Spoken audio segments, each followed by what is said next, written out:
High gas, সবাই কেমন আছেন? কম্বোডিয়া থেকে আমি সোহেল বলতেছি।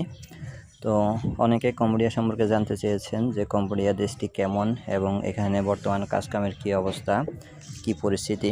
তো সবার উদ্দেশ্যে আমি বলতেছি, এখানে কম্বোডিয়াতে বর্তমান কাজের পরিস্থিতি এমনকি কম্বোডিয়ার অবস্থা তেমন একটা ভালো না। দয়া করে কেউ কম্বোডিয়াতে আসবেন না।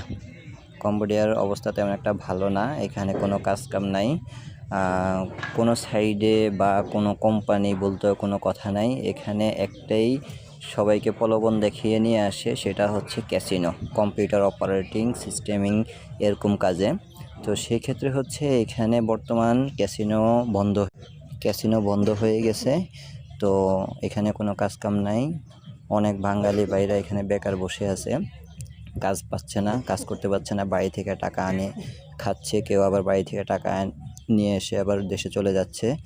তো সবার কাছে আমার লাস্ট এটাই রিকোয়েস্ট যে কেউ কম্বোডিয়াতে আসবেন না। বর্তমান কম্বোডিয়ার পরিস্থিতি ভালো না, ঠিক আছে? আর কোনো দালালের প্রলোভনে খপ্পরে না পড়ে সবাই সচেতন থাকবেন, কেউ কম্বোডিয়াতে আসবেন না।